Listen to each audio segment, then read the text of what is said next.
Awesome. Hi, everybody. Thank you for being here and welcome. Our session today is on data management and person-directed approaches and perspectives.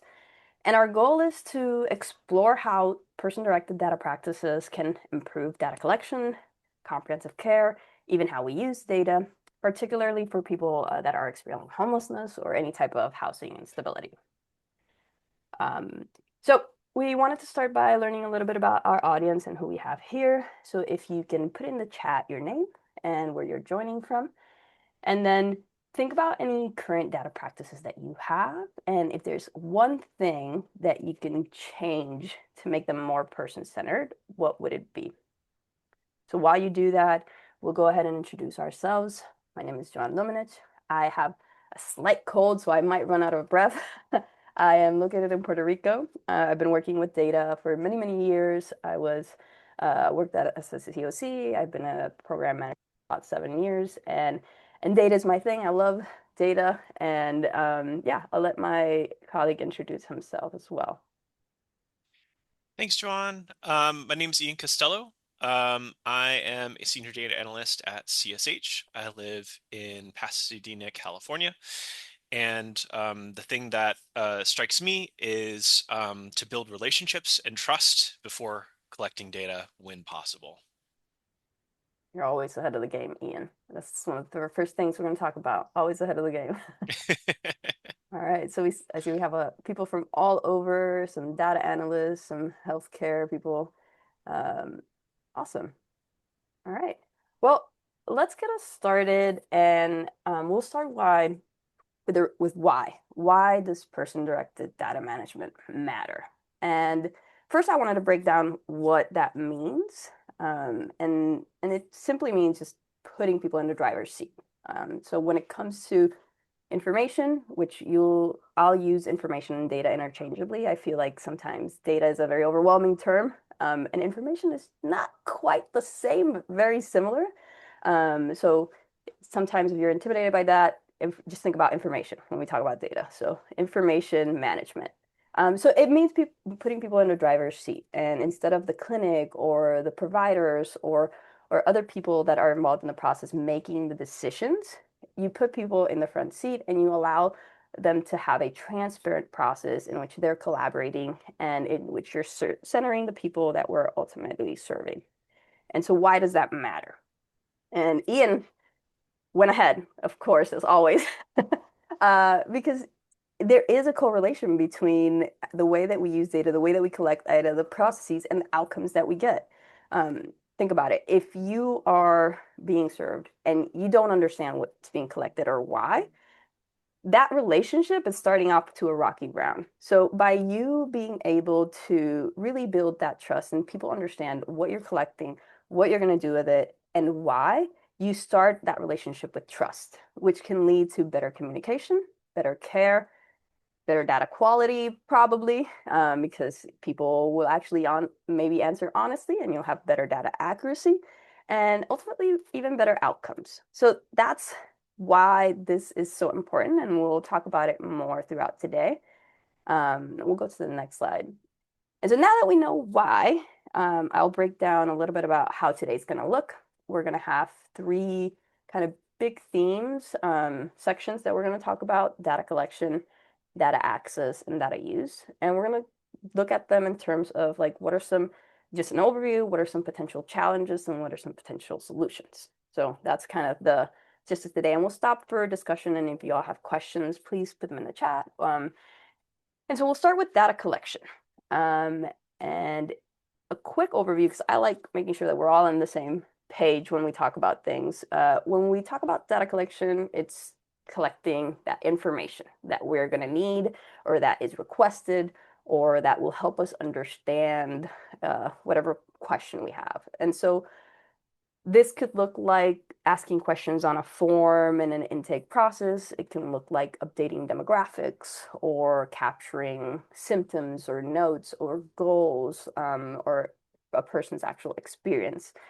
And what we wanted to start with is some grounding ideas in terms of data collection, on things like, want to be on the same page about and just, throw out there. So one of the things is people shouldn't really have to tell their story over and over and over. I think that's one of the good reasons why we have these technology platforms is that if we do have that information available and we can share it securely being an important part, then let's use it. There's no reason why we should be repeating over and over. Another point is that a lot of data that we collect ends up being repetitive or outdated. And we'll get into the reasons why, but a lot of time is we're not looking at what we're collecting or why. And so we want to keep data that we're collecting meaningful to providers and patients. And I'm a data person, so I like knowing everything. Uh, but we don't need to. So we need to really figure out like what's important, why are we going to use it, and that's what we should be collecting. Because a lot of times everybody's like data can be overwhelming and data collection as well. So another piece that we wanted to talk through is qualitative data. So when I say qualitative data, can anybody put in the chat what that means to them?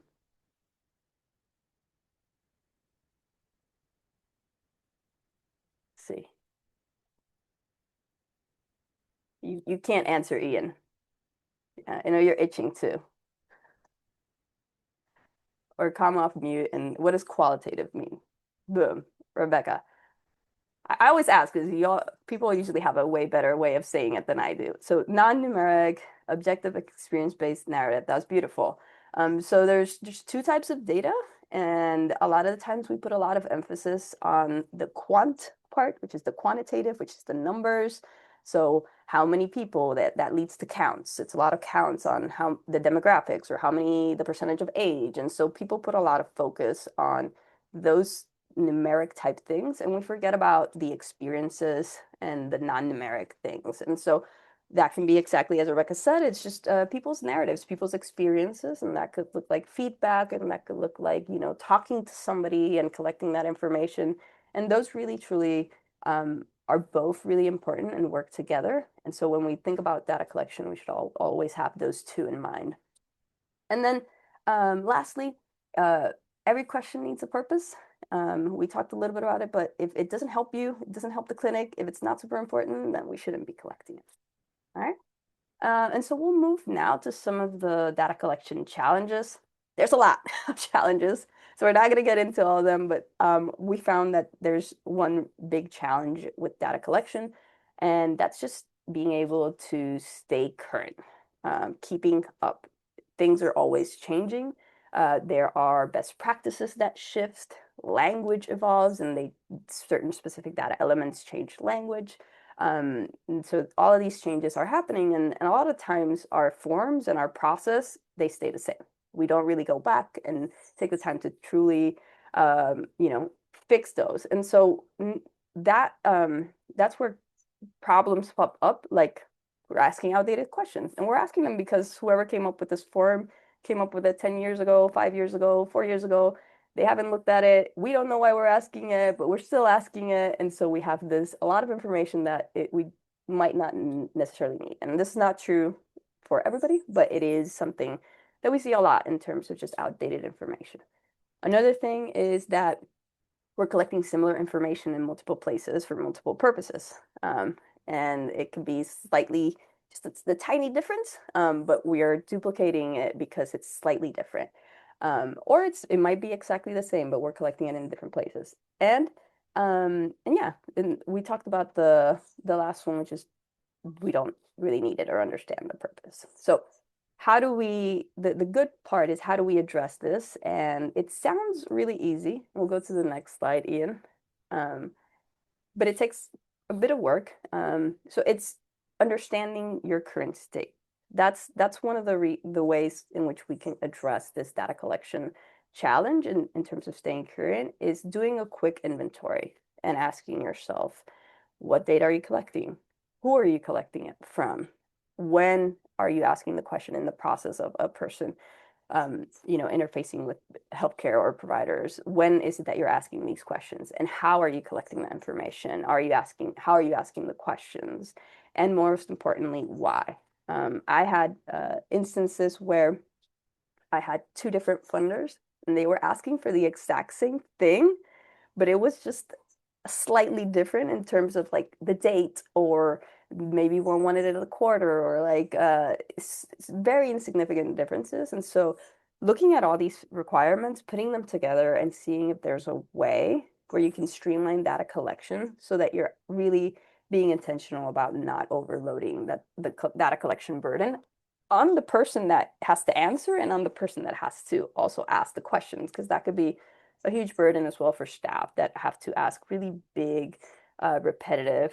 Nobody wants to ask like an hour or 30 minutes or 10 minutes of a survey. So these are some easy steps that you can do to really take all of what you're asking and streamline it. And then another really important piece is involving the people that we serve. And we'll talk more about that. Go ahead. I just want to lift up, like, just put an emoji or a reaction, or if you want to share it, come off mute. Like, do these challenges resonate with you, as far as the data collection being, repetitive or outdated? Maybe you had a funder and you had to put in some questions, and they're no longer a funder, but you still have those questions. And sort of just like the spring cleaning of our data and how all these different things intersect is like, it really affects everyone in the in a health center, where not only are patients being asked over and over again for the same information no matter what office they go into, but it's also staff who have to ask the question. So everyone is kind of, victimized by having outdated and older paperwork. And so, just like, it might seem like a lot of work, but we're in the business of, health and housing, and a little bit of prevention goes a long way. So the work that you put in on the front end to just assess and understand, the different data elements, the collection instruments that you have, and like, is this really something that we need to collect? Do we even use it? I can't even tell you how many times that has happened. It's like, yeah, this would be great to know, but no one actually collects it. It's not of quality. People don't check it, and we don't do anything with it. So if we were doing something with it, great. But that, like, nice to haves versus have to haves, is part of the bargain here too. So I really resonate very strongly with this, like, front end piece of, like, let's get streamlined, because further down the line, it really does, it helps build that trust when you're not asking 1,000 questions as soon as you walk through the door. I like the spring cleaning version. We should have named it spring cleaning instead of understanding the current state. And I think that it's also that when you collect so much upfront, data quality is also really affected. And a lot of the times when data quality is affected, then people don't want to use the data because it's not exactly right. When in reality, you're always going to have that iterative process of cleaning and going back and cleaning, but it affects in that sense as well. You had a lot of thumbs up. People resonated with it. And so we had somebody say, especially the different funders piece, similar goals and same info in different formats. Um, yeah, awesome.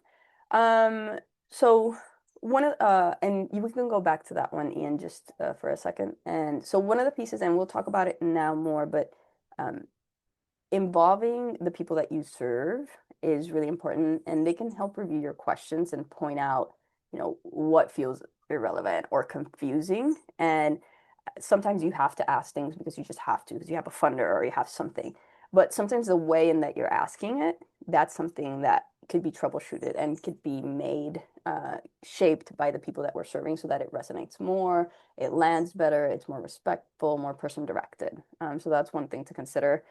And yeah, once you map everything out, we were talking about this spring cleaning kind of mapping thing, you'll be able to see where it's duplicated, where gaps exist, where you can take things out, where you need to reframe things, and ultimately have something that's more impactful.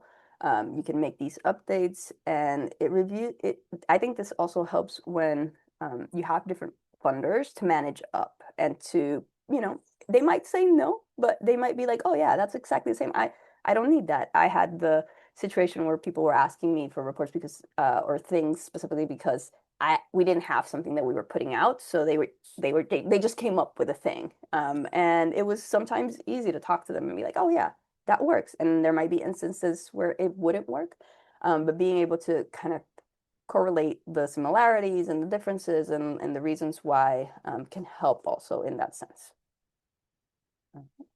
So that's one of the solutions, and then we'll jump to the other solution. And we talked about this a little bit in terms of framing the questions, but centering the patients and also providers. I think when we're talking about this, we're talking about both. It means remembering that we're not. It's just not a form on a clipboard. This is an integral part of the patient experience, and it's usually the first interaction that they have. And so it starts that first moment that they walk in the door, and that's when you start that relationship building. And then it keeps going through interaction, and it's weird because we're always talking about experience and data, and it's so important. So it's important that we train staff, and it's not just in like a customer service way, but in also like how to ask those questions, how to talk and walk the patients through the paperwork in a way that resonates. And that's also where we could ask for help and be like, how do we do this in a better way? I've had that experience where I've come up with a survey or I've come up with something and just talked through it with somebody that actually has gone through that experience. And I've changed a lot of things just for the better. And the data that we're going to get is usually a lot better as well. Um, so yeah. And then the other part is we want to build systems that are sharing data back with the patients or people. A lot of times we collect information and it goes into this black hole of information that just it just goes there to die, the information. And that's not really what we want. We want to build systems where we're sharing data back and that people have access and control, and that they can kind of do things for themselves with that data and use it. So uh, and another piece I wanted to talk through is that we don't want to, when we're, a lot of times when we're asking questions and when we tend to maybe skip some questions and not directly ask them and just assume. We want to let people answer for themselves and we want to record data in a true way, so that we continue to build trust and improve communication. Um, yeah, particularly for demographics, Ian is saying. And Joanne, for the training piece, I just want to like highlight that as clinicians, as service providers, training and interacting with patients is really core to uh, just speaking to all of you out there, like core to your mission.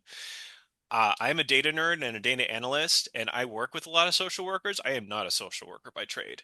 And in my previous capacity as a data analyst in a previous role, my extension number was one digit off from the crisis line, which is another thing about like administrative things. Like you probably want to have that a little bit different.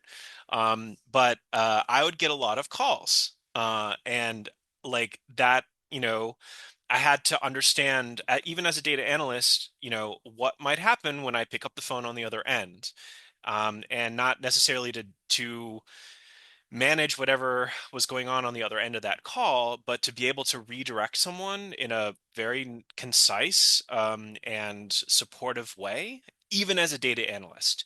So just pointing out that, you have to, oh, Rose is sharing that your number is one digit from poison control. That is rough. So hopefully you're an expert in like, poisons and antidotes. But that's the kind of training that we're really talking about. It's service providers and people at points of care, medical professionals, doctors. That's all. That's what you do.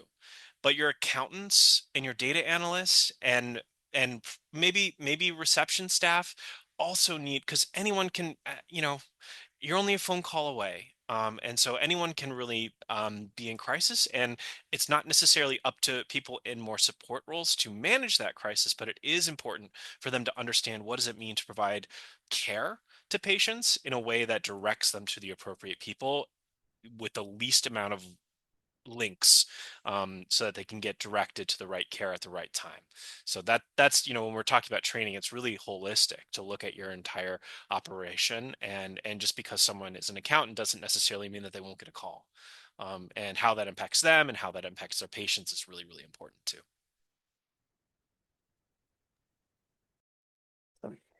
So we'll do a pause now. We'll go to the next slide, and if you have any questions or anything, but we wanted to shift and go into our first discussion, and you can put it in the chat or jump off mute if you want. And so we wanted to talk through this question. So collecting patient data can be sensitive at times, and we wanted to ask you what parts of that process feel the hardest for you to navigate.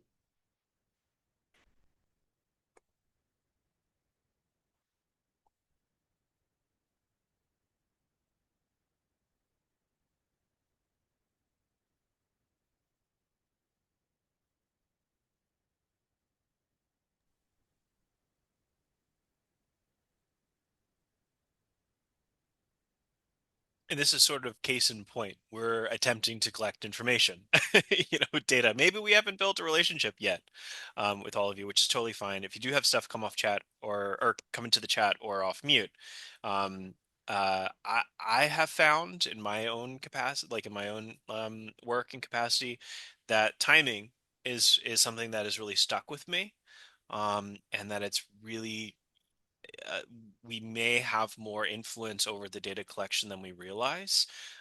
Even if funders have certain requirements or we have to collect certain information, being able to kind of come to some compromise, I guess, is the word I'm looking for around maybe when.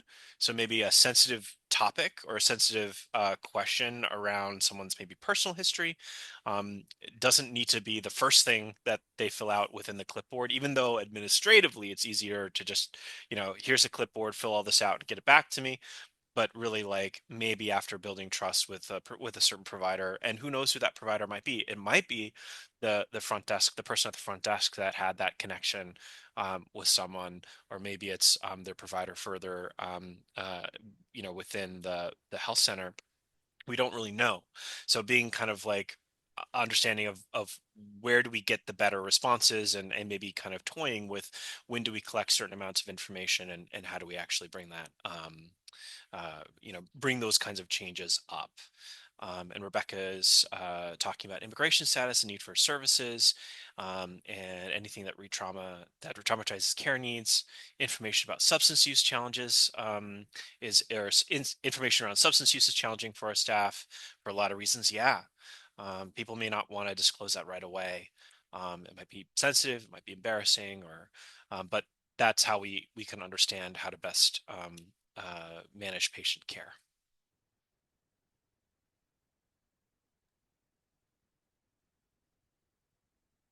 Have you seen solutions for that, Ian, where people have like not like maybe like a tiered ask a few questions that are the most important and then feed into that later on. I feel like that seems like a good solution, but then you have, people that might not come back or you need immediate. Yeah, So maybe if anybody has gone through that and has any solutions. yeah. I would put it out to other folks. So has anyone else feeling this similarly around, for example, substance use questions, um, where it's been challenging, and any advice to share?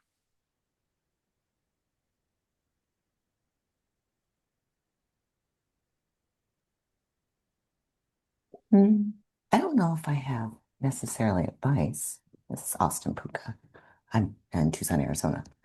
But when I think about navigating, it's reminds me of how you started the session about getting clear on the why, right? Right. In some therapeutic, clinical interventions, that information is completely necessary to direct services, make referrals. Right? In some assessments, that information, while maybe helpful, is not necessary. So I think, navigating, getting down to the why, and sometimes that why might lead you to a better question, Yeah. um, that's more direct. If we're wanting to know about diagnoses in Hmm. general, right? There may be a different way to frame that question. Hmm. So that's my thoughts on it. Yeah. Great.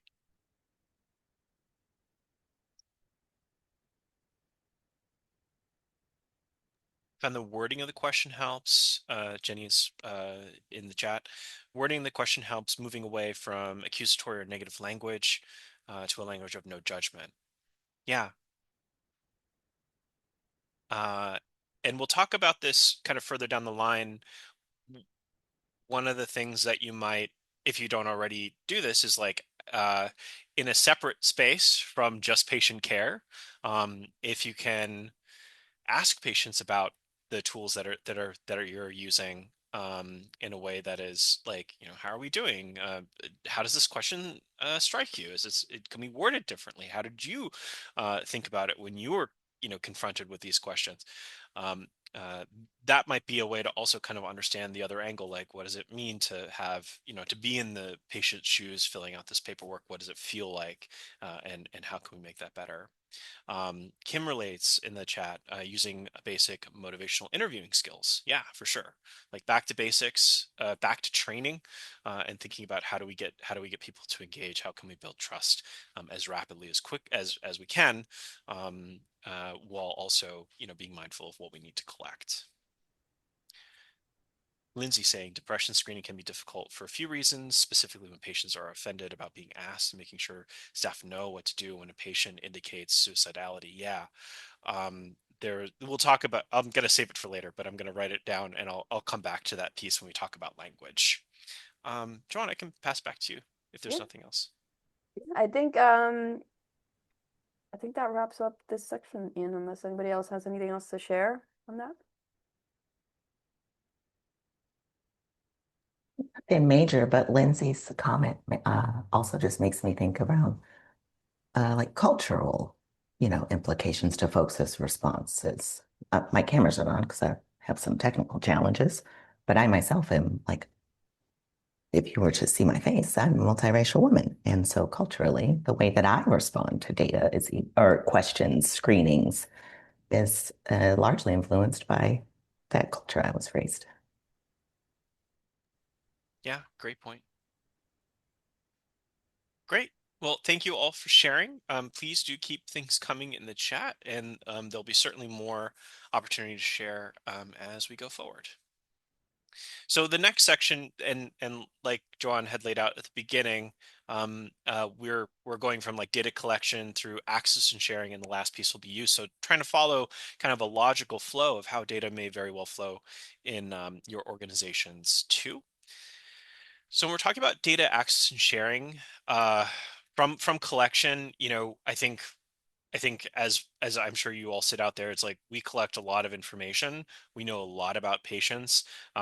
We have a lot of uh, technical capacity to do that. We have electronic health records, and those electronic health records maybe are connected to an HIE, health information exchange. That is a collaboration among many healthcare providers, a data exchange that health care providers, multiple healthcare providers feed into, so that you can share information back and forth between you about patients' health.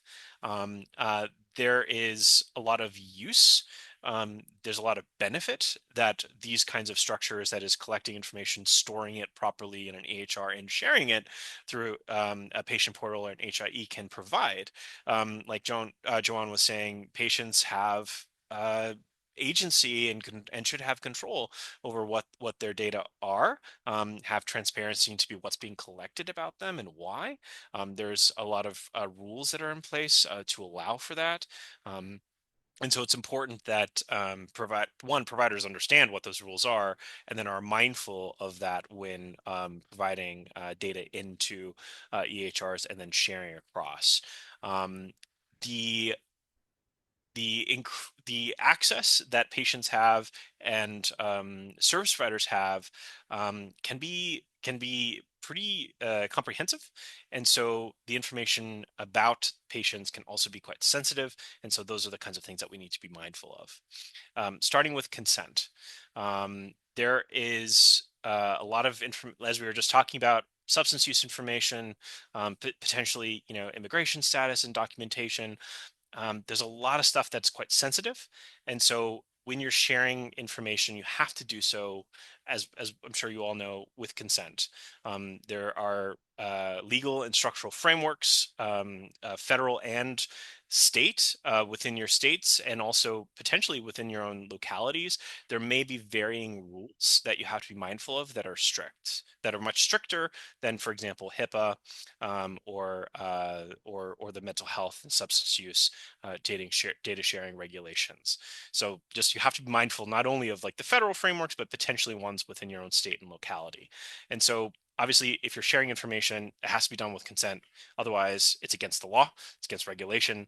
Um, from just like a flat out, it's not good and illegal, but also can really increase stigma if you're sharing something that might be inappropriate, for a service provider to really to know. So we were talking a little bit about like timing and understanding the why. And one of the things that comes up is, as in terms of like the why is if you're a health center, for example, and you engage in data sharing with other service organization, let's say like a food bank, and this is kind of a real world example that I'm kind of drawing from. The food bank doesn't necessarily need to know a patient's social security number, a patient's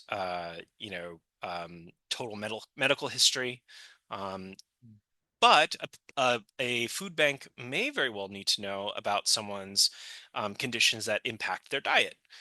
So diabetes could be something that you may want that a health center could have a good faith basis for talking to the food bank about. Potentially, if someone's diabetes condition is really sensitive to them and having to retell that story and go into a food bank and be provided with foods that are not going to support their managing a diabetes condition. And so like thinking a little bit critically, thinking a little deeper when we're talking about data access and sharing about like not only the why but also the which data elements for what purpose, and making sure that you have a bright line between the data elements that are being collected and then shared with whom, because another healthcare provider may need that full history, but other supportive services, allied agencies, housing, legal, food, security, and access, like those may be more narrow, and so the data that you're sharing should also be narrowly focused too. So we have a lot of so within the EHRs, typically consent management is there, and it is a very critical thing for you to collect those consents and make sure that they're stored in a way that you can have them and be interoperable. There are rules around information blocking and what exceptions exist, and so you should be aware of those things, and that you have to have. In terms of building, like a lot of the major theme of this webinar is really around building trust and relationship and rapport with patients vis-a-vis data, because data can be quite scary. There's a lot of mystery around it, not only for patients but also for staff. And so just understanding these pieces and being able to convey them back to patients is something that can help demystify the whole process, bring it back to the why, and that the goal ultimately in collecting information from patients is to better understand their own particular needs, and then to better serve them and provide quality services in the future by looking over time. What is the history of and what are the patterns that we see within a patient, and if something is concerning or needs to be addressed. So like that data that we're collecting from patients is meant to help them individually, as well as in aggregate help the organization provide better care. Um, uh, and we talked a little bit about this. Juwan had mentioned like a part of this piece, which is letting patients speak for themselves in collecting data. It is usually not a great idea to observe, like to make observations about a patient and use that as like to like collect information, especially around demographics. Obviously, healthcare providers make observations about patients all the time, and we'll get to that in a second when we talk about language and patient access to records. But a common pitfall is that those things don't like patients won't relate to the information that is being collected about them, and it may not represent them as they might see it. So important to let patients uh, like make decisions and responses for themselves, particularly around demographic information, but also that patients can have access to their own data later on and may very well see something that they're like, I don't remember talking about this, or I don't recall exactly how that condition was explained to me, or that language is weird and jargony, and I have and could be misinterpreted. So those are the kinds of things when we're talking about like data doesn't represent the patient. And in the discussion, I'm really curious to see if there are examples out there as well. So just put a pin in that. So how to address when information doesn't represent the patient? Again, this is more about training staff to understand what are the demographic options that are being collected and not to infer them, not to use your own observations. And that might be a way to speed through, a packet, but it really is going to break down trust in the long run. And so it's important to take the time and invest in the trust and relationship, and allow for patients to speak for themselves. Copy and pasting, shortcut notes and things like that can also add up. They could kind of elide things that are specific to the patient, as well as you have to have a process for patients to change their record, and that process has to work. So you have to understand like how are patients going to receive information, and what is the opportunity that they have to weigh in on it and correct things or change what's being collected about them.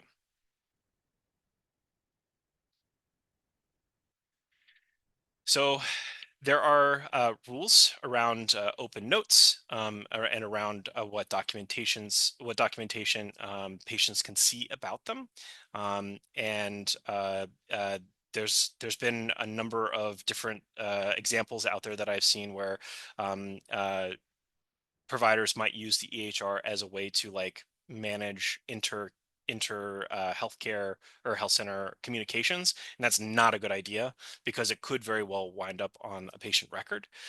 So there's stories out there of providers having kind of off topic conversations just about like logistics or where we're going to have lunch, and that winds up in the patient record because it's a message that's shared in the EHR, and that's not a great idea. So there's more insight from patients to see their own information, and so just providers need to be aware of what that is and the limitations, and to be mindful as ever when you're collecting information of all these different things. Maintaining consent, knowing that the patient may very well see information related to their care, and being able to be specific, and have the relationship with the patient to actually like put into the data. Um, One of the other thing, like the so not only do patients see more, but we also have to consider the like other end users of data when documenting patient information. So not only will the patient see it, but also maybe another clinic will see it. So when information is being collected and shared, you have to be mindful of all end users. One of the things that especially in the aggregate, when we'll talk about this within data use, but if you're going to use and share information, how is it going to land for someone that's receiving that information is really important too, especially when you're thinking about like sensitive, if you're going to put out like a mailer based on an offering of services within your healthcare center, understanding who is that mailer going to, and then what is the information that's being contained in it. If you're going to say look for people with a specific condition, and then use that as a way to inform your own like community of services that are being offered, how might that land with the people that are receiving that mailer. And then the last pitfall that we'll talk about within this section is heightened security. It seems like every couple of months there is another data breach that we're hearing about, and in particular in the healthcare space, that's like very dangerous. Last year, we had seen probably one of the largest medical data breaches uh, that occurred through Change Healthcare. It was a ransomware attack, which is usually someone clicks the wrong link, and the whole system becomes compromised and taken for ransom, where hackers will ask for money to have it released. And that is just like the beginning. So not only does it cost enormous amounts of money if the ransom has to be paid, but also it puts at risk, in this case, 193 million people's records as well are potentially exposed. So like these very innocuous things that, we were bombarded all the time, constantly with these cyber threats, and have to be always hyper vigilant to understand, what am I receiving, training over and over again. I'm sure, you've had emails that are sent to you as tests, and those are really, really critically important, because not only does it put the organization at risk to legal liability, but also, more importantly, puts patient information at risk as well. So there's going to be more as we integrate more, as we share data more. The threats to our cybersecurity are also going to increase proportionally, and so it's just I can't stress enough how important it is to just be mindful every day of the emails that you receive, the links that you click, and also when you're working in data on either workstations, or you're working in systems that contain patient data, or have connections to patient data, it is even more critically important. So how do we think about this? How do we address it? It is good old fashioned diligence and vigilance, critical thought, and that cybersecurity is everyone's job, just as it is to have appropriate training for all staff in an organization, as far as like how you should work with patients on a at least very basic level to get people to the right care at the right time. Cybersecurity also is something that needs to be taken seriously, and everyone should train on it and be repeatedly trained on it. My organization, we train everybody around cybersecurity every year. We do those. Anyone else? Just show of hands and thumbs up and stuff like that. Who gets cybersecurity training as part of your annual training, or even more often?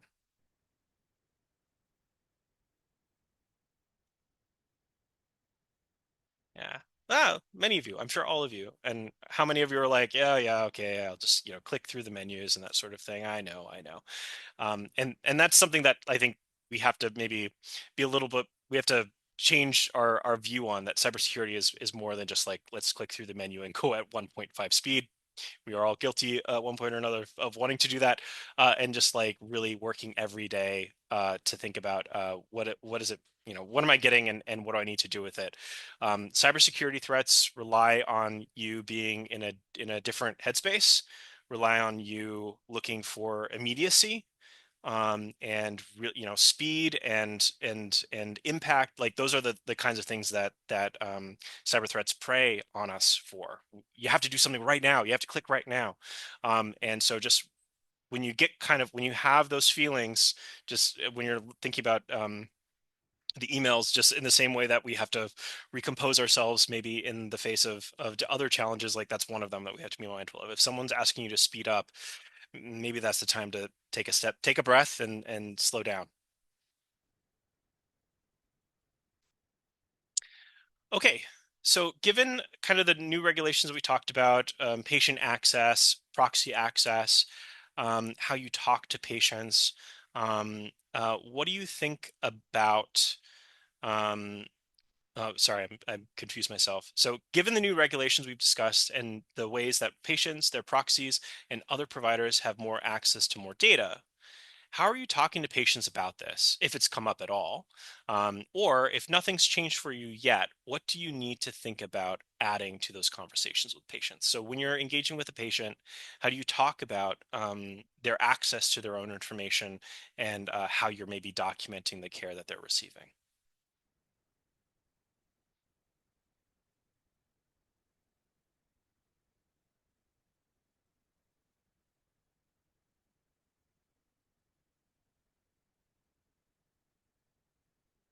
I'm sorry, let me open the chat if anything's coming through.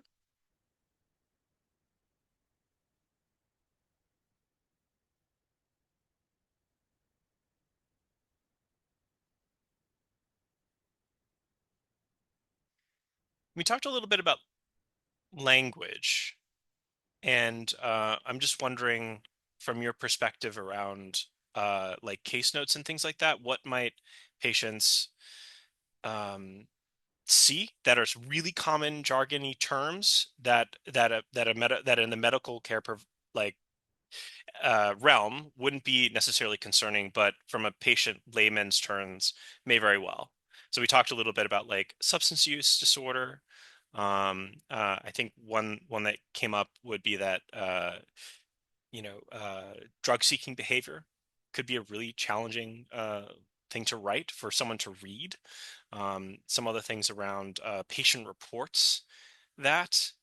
Um, that social drivers of health, patient reports, rather than just like, that is a very common phrasing, but may be interpreted being like, oh, you don't believe me? Even though it's a very common, phrasing for notes, it does, from like a more natural conversational way, be something that like might be off-putting.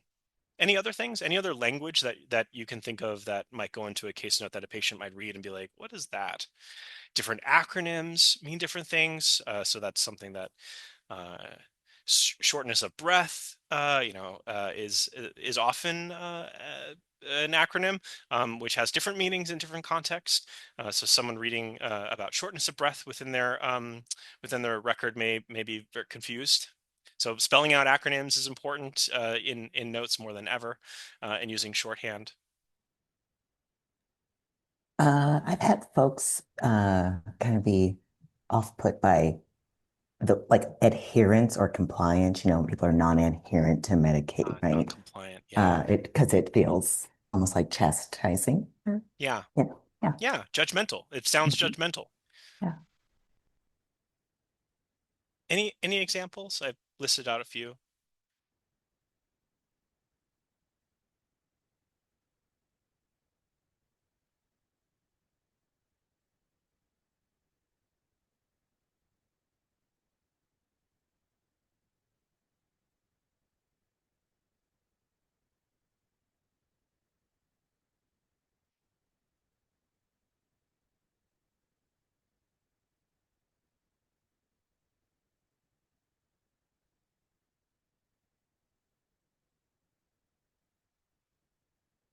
Yeah, notes related to activities of daily living, so specifically around hygiene.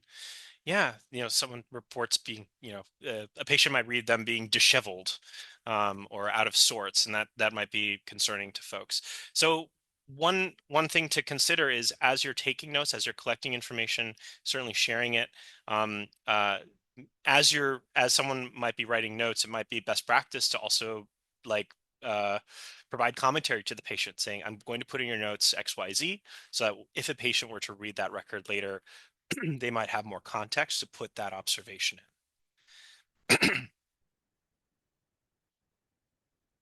Okay, well, if there's other things, IPV, DV, safety concerns, yeah, also very sensitive. So definitely encourage others to think about that. And we'll move to the next section, which is around data use. Before you jump in, Yeah, go for it. Ian, I'm curious. It's in data use. Thumbs up or thumbs down, any emoji. How do you feel? Do you use your data? Do you use the data that you collect in any way? Do you not? Just wanted to get a general feeling before we jump into this section. All right, got some thumbs up. People are using the data. Okay. And this is our audience, Ian. This is our group. Okay. All right, don't be afraid. If you don't use it, you can put your thumbs We're not down. It's we're not going to okay. call you. Yeah, we're not going to No. call you And it's out. probably not your fault. It's probably because, a million reasons that we're going to talk through. So I won't jump ahead. One of the things that I would say, and actually I would be curious, who thinks that they collect a lot of information?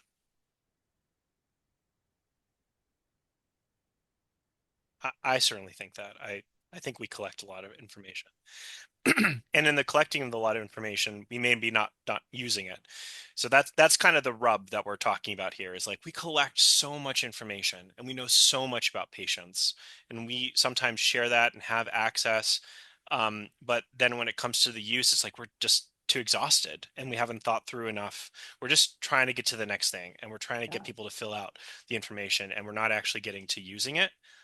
Which is ultimately how we're going to help not only like individual patients with their care, but also in the aggregate understand how are we doing as a health center.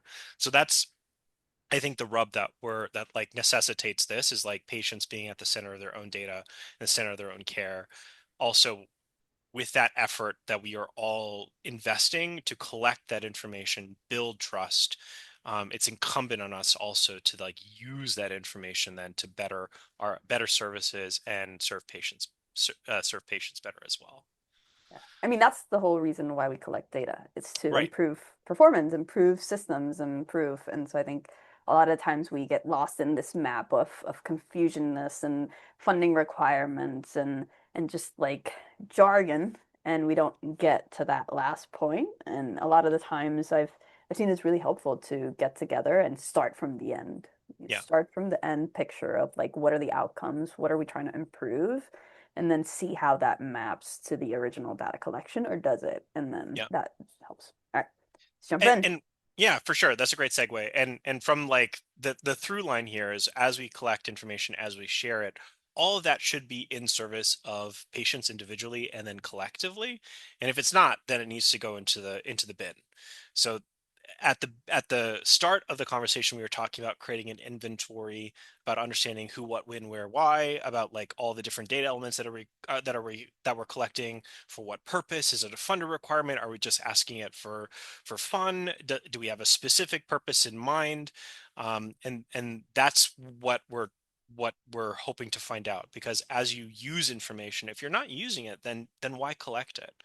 And that could save so much time from the staff's perspective and as well as from the patient perspective. So there's a real time savings in doing this upfront work to inventory things and then think critically about why are we even collecting it? For what purpose? What decisions do we make about it? And it's not to say that, oh, we don't make any decisions about it now, so therefore forget about it. It's really like we could be making a decision about patient care if we knew XYZ, like, for example, wait times to see their first provider, or their first provider.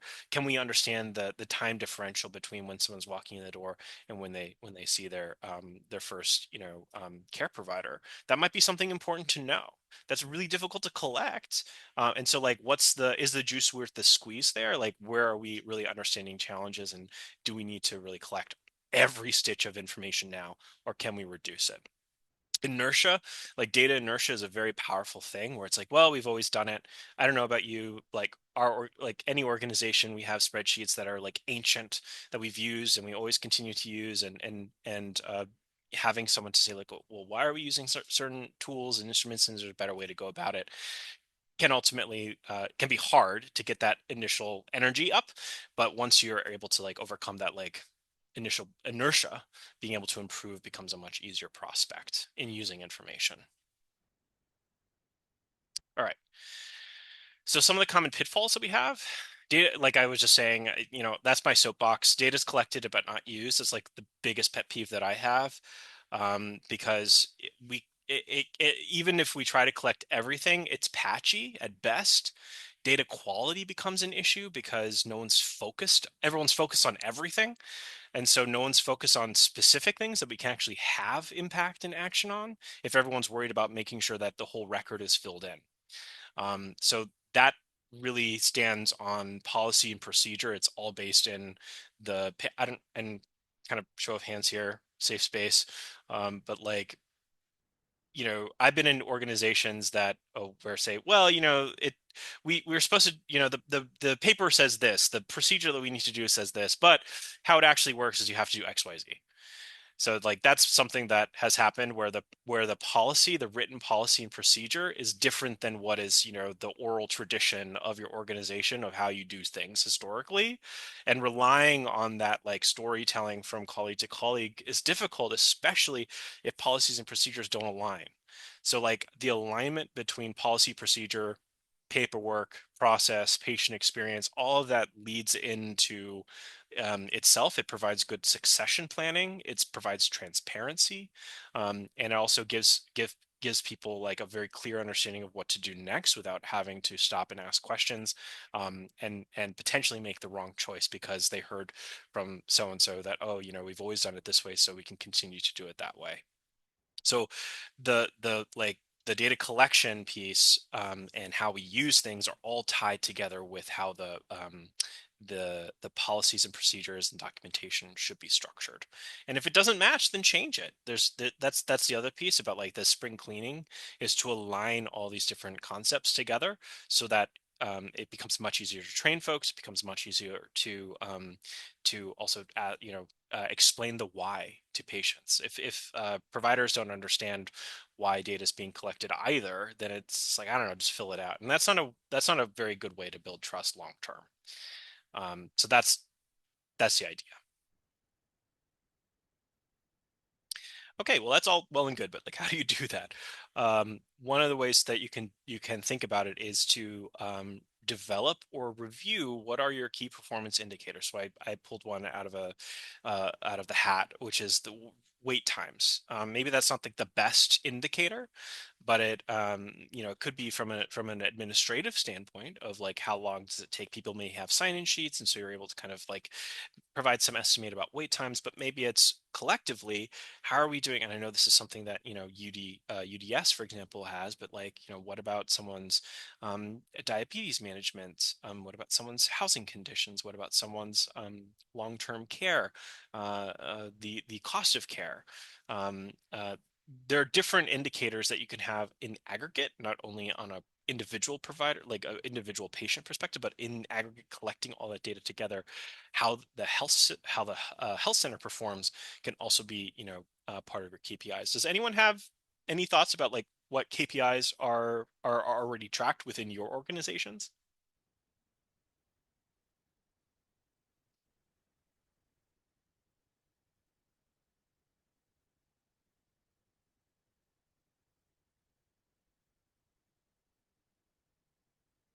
I mean, and fundamentally, a key performance indicator is, yeah, no problem. Connection to medical care. Yeah, great. Maybe insurance coverage. So the rate at which patients are covered by insurance. But like KPI in general, like a KPI, a key performance indicator in general, is like, what is your mission? And how do we measure that mission in data? What are you meant to do? What is your reason for being as an organization? And then how do we connect that to the data that we collect and then report back to? Variety of KPIs, funders, so internal KPIs, key results to improve our clinic practices. Yeah, so like administrative KPIs, for example, like wait times, maybe patient satisfaction, how they feel about providers after the fact. So getting into more qualitative aspects too, that could be a good KPI as well. Um, how do we like interact with those KPIs? One is to set goals around them. Goals that are the SMART goals, right? That are specific, that are measurable. You can have an action on them that are relatable and that are time bound. So those are the SMART aspects of them, and you can use then those goals to create continuous improvement. If you're not meeting a goal, or you're understanding that your KPI over time is going in one direction or another, the impact and action that you can take, maybe not as an individual practitioner, but organizationally, becomes more important as you use data. Yeah. Um, And Go ahead. if I can chime in on this, Ian, because I've done this process of setting baselines and objectives around these a lot, and I think that this is such a amazing opportunity to build like trust and build community around it. Because a lot of times we set these baselines and we're just like, here they are, a funder gave them, here are our key performance indicators, this is what it is. But it truly is an opportunity to sit down and think through like what are our goals, what is our mission, and what should those KPIs be. You don't have to limit yourself to like you don't want to have a million and know everything, but like what Right. are the things that are going to truly improve Yeah. care, and then think through like what are the baseline and objectives. So when baseline is like what's the minimum, what's the that minimum target where everybody should be. And that's important because sometimes we set like really big goals and people are turned off by them because they seem unachievable. So this truly is something that should be a community process and should center people that are receiving services and care as well to help set these. And it involves a little bit of like um, that startup of like understanding this new language because it's a new language and we're talking about probably new terms. But it's really truly the most beneficial thing to do because you set goals that are impactful. You set these key performance indicators, baselines, and objectives that are a community process, and that truly helps the outcome. People are going to buy into it more if they were part of it or at least understand it. So that's just something to note there that I found truly effective when working with communities is you're going to have these things where you just have to do them, but talk through it and think through like, are there other performance indicators that we should add? What should be the baseline? What should be the goals? How do we get there? And then think about, specifics. All right. Yeah. Thanks, Joanne. And I'm now reflecting that I may have gotten the acronym incorrect, just talking. So measurable, sorry, SMART is specific, measurable, achievable, which I would have as achievable being not only that we can get there to your point, Joanne, but also we have an impact. We can do something about it to get there. It's not going to happen necessarily on its own. Relevant and then time bound are the elements there. Okay. And I just shout out to data being a team sport. It really is everyone's, just as cybersecurity is everyone's responsibility. Using data, collecting information also is a team sport. It's something that we all have a role in. Not just that, when it gets to the data analyst, it's not necessarily their role to improve, right? It's not the action of the data analyst to take. We're storytellers, and we try to put things in context, but really is the organization to a level to make that impact, all of us together. So just as we talked about like moments of like of high stress, of wanting to move quickly as far as cyber threats, this is also a time to stop and think when you're using information of how it's going to land with patients, how it might harm or help patients as we're using data. Health centers, and healthcare providers have a great deal of like cachet in community as being a trusted partner, and that we all are stewards of really sensitive data about patients. We talked about some of those sensitivities earlier, and so it's important that when we are engaging with patients in our broader community, especially when like informing, like we were talking about earlier about marketing about a new service or a product or um, an event that might be happening, that we're aware of like how that might land with patients. Just as an example, in communicating with patients like broadly and individually, this is also something that if you're using data as a way to communicate with patients, how might that land with folks? And so that's, you have to stop and think and put yourself maybe in the patient's shoes of receiving the information of like how it might land with them, and to engage in a more tailored way to be more specific, just as we're trying to be specific about collection, being specific about use, especially when we're communicating directly with a patient individually or collectively. So our last kind of closing piece for today, our last discussion question, would be what have you found to be like, what are successes? We really want to end on a positive note here. And so given, all of what we shared today, what are you thinking about or have done that are successful strategies for improving data collection, centering the patient experience, and contextualizing data when it's being used? So of all the stuff that we shared, I know it's kind of a big question, and either something that you are doing, have done, or maybe of what we shared of things that you could do that you have been like interested in, say, oh, I can maybe get on board with that. I could take that back to my organization and start doing something about it.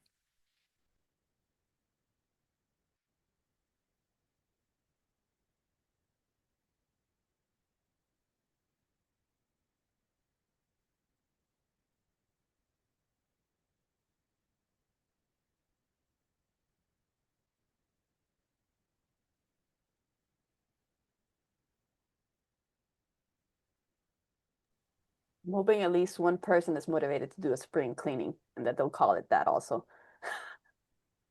Yeah, I mean that's sort of the maybe easiest one of the things that we share, but like who's and you could do this in your own like just for the forms that you have oversight in. You don't have to know everything about your health center organizational's like data practices, but other things that you collect from patients, maybe something that you can go back and do is look at those questions and maybe think about, is this is the right time to ask this question currently what we're practicing? Is this question maybe better put off to a later time, the second visit? What are we actually using this information for? So I hope some folks are motivated to at least go back and just think a little bit more critically about the data that's being collected and asking more why. Why are we collecting it? What are we doing it for? Is it in service of the patient quality, like in the service of the patient's best interests and providing more quality service, or is it just fluff from ages ago that we don't need any longer?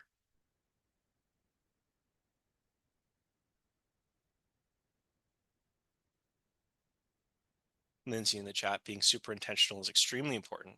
Intentional what's collected, why, how staff are supported.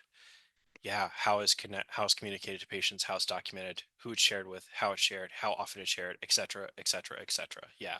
And I got caught on how staff are supported as well. That's something we talked a little bit about training, but it's way more than training. It is an organizational effort to, again, provide that structural frame of policy and procedure that allows staff to do their job in the best way possible and not be and in a transparent way that doesn't lead to confusion and multiple answers to the same question. But you can have a single point of truth. Just as we want data to be a single point of truth, you have the infrastructure and policies and procedures to also be that for you as well.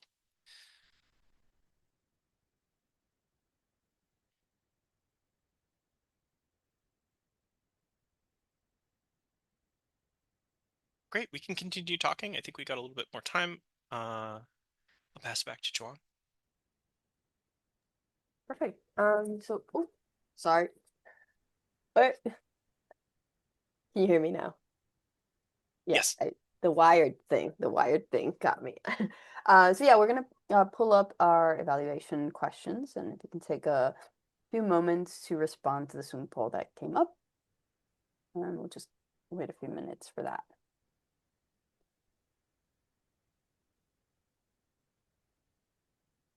Yes. Thank you. Yeah, the question in the chat, we will share these slides. Like I said, this meeting is also being recorded, so the recording will be available as well. I believe there should very well be an email that goes out to people who registered for the webinar when the recording and slides are available. So definitely be on the lookout for that.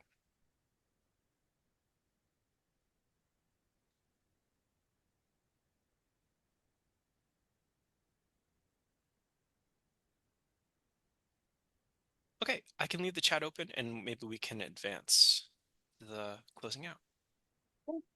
Um, yeah, and I think we talked a little bit about this, but I think this is the same question similar that you had, Ian. It's just any parting thoughts, anything that you're taking away, one thing that you think that you can do in terms of data collection and use to implement or change or something that you at least triggered a thought in yourself. So if you want to share that, and then you could come off mute or share in the chat, and then that's it for us. Thank you for participating. Thank you for everything that you do in your organizations. And yeah, it's a pleasure.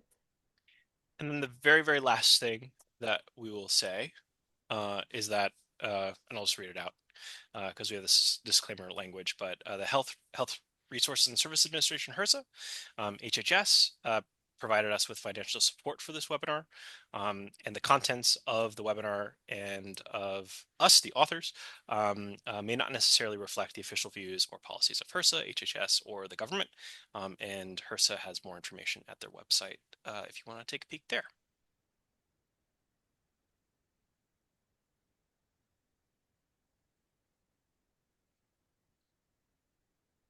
Thank you all so much for joining. If there's any other thoughts, we can hang out for a few moments, but really appreciate your time today and your participation.